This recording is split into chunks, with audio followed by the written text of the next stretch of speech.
News views में आपका स्वागत है। मैं राजेश महाजन। न्यूज़ है रुद्राक्ष कंपनी के जो पैसे का लेन देन का जो लैपटॉप है वो कहाँ पर है, उसी में सारा पैसा रुद्राक्ष ग्रुप का पड़ा हुआ है। ऐसा सूत्र बता रहे हैं कि राकेश रिक्की लोगों को पैसे कैसे दे, क्योंकि जब से उनका ऑफिस सीज हुआ है तो वो लैपटॉप तो उस ऑफिस में ही सीज हुआ पड़ा हुआ है। तो जब तक सरकार उस सीज ऑफिस को खोलती नहीं है और लैपटॉप निकलता नहीं है, तब तक वो पैसे कैसे देगा या पैसे कैसे बांटेगा।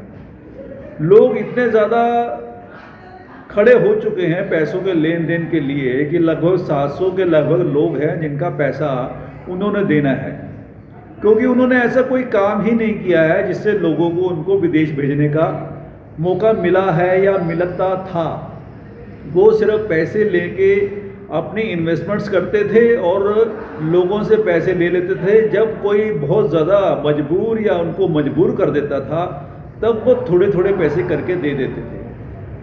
अभी कुछ दिन पहले ही एक सोशल मीडिया पे लिस्ट आई कि रुद्राक्ष कंपनी ने लगभग 3 करोड़ रुपया दिसंबर में लोगों को बांटा, किसी को 20, 30, 30, कहीं 50, किसी को लाख रुपया। लेकिन वो पैसा तो बांट दिया, लेकिन अब ये सूत्र बता रहे हैं कि ईडी ने वहाँ पे नोटिस चस्पा कर दिया है उनके रिक्की के घर पे कि ये पैसा कहाँ से आया था, किन लोगों ने ये पैसा आगे डिस्ट्रीब्यूट किया। क्योंकि वो पैसा, जबकि रुद्राक्ष कंपनी के सारे खाते सील कर दिए गए हैं, उनकी प्रॉपर्टी सीज कर दी गई है, तो ये 3 करोड़ रुपया कहाँ आ गया है। और अब तो ये भी बताया जा रहा है कुछ लोगों के संबंध में कि जिनके पैसे आए थे वो पैसे अब निकाल नहीं पा रहे हैं, क्योंकि उनकी अमाउंट को शायद फ्रीज कर दिया गया है। ऐसा समझ में आने वाला है कि क्या ऐसा हो सकता है कि उनके जो पैसे हैं वो फ्रीज हो गए हैं, जिन लोगों को दिसंबर में रुद्राक्ष कंपनी ने पैसा डिस्ट्रीब्यूट किया था। क्योंकि बहुत सारे लोगों के 3 साल से पहले के भी पैसे हैं जो उनके लेने बनते हैं, उनके कुछ लोगों के पैसे पेंडिंग पड़े हैं। जैसे अगर 10 लाख था तो उनको 6.5 लाख मिला, तो 3.5 लाख रुपये अगर बैलेंस है तो उनको अभी तक मिल नहीं पाया।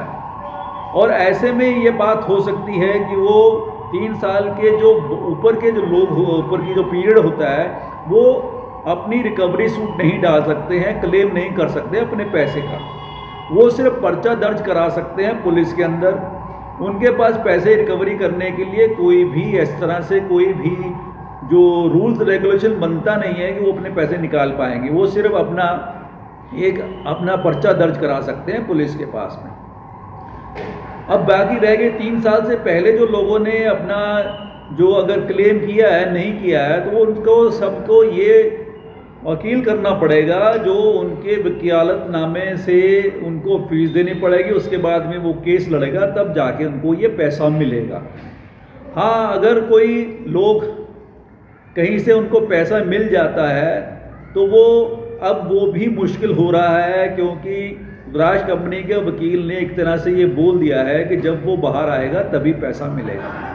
लेकिन बाहर आने का उसने ऐसा कोई काम किया ही नहीं। इतने सारे लोगों की जो एफआईआर दर्ज हुई हैं, शिकायतें दर्ज हुई हैं, क्या वो लोग शिकायतें वापस ले लेंगे?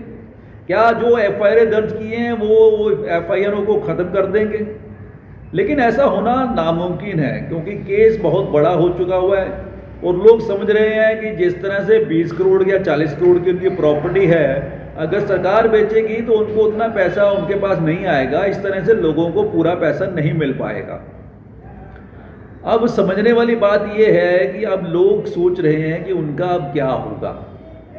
ऑप्शन 3 बनती हैं अगर लीगल प्रोसेस में चलते हैं, या तो एफआईआर दर्ज करो और केस लड़ो, या अपनी रिकवरी सूट डालो। रिकवरी सूट में डालने के लिए अगर आपने 15 लाख रुपए लेना है, कम से कम 35,000 रुपये तो आपको फीस जमा करवानी पड़ेगी कोर्ट के अंदर, अगर लीगली आप लेना चाहते हैं। और उसके बाद आपको वकील को भी 30-40 हज़ार रुपये देना पड़ेगा। तो लगभग 70-80 हज़ार रुपये ऐसा है। और कुछ लोगों ने कुछ पैसा खर्च भी कर चुका है आने जाने में, लगभग 1 लाख रुपये के आसपास उनका खर्चा पड़ जाएगा। तो ऐसा लोग क्यों करेंगे? क्योंकि वो तो पहले ही बुरा हाल हो चुका है, ब्याज दे दे के उनकी प्रॉपर्टियां बिकी हुई हैं, उनके बहुत परेशानी वाले माहौल चल रहे हैं, लोगों ने नौकरियां छूट गई हैं। और तीसरी ऑप्शन उनके पास ये है कि वो कोर्ट में कंप्लेंट करें। अब कोर्ट में कंप्लेंट करते हैं तो उसका कोर्ट का जो प्रोसेस है बहुत लंबा चलता है।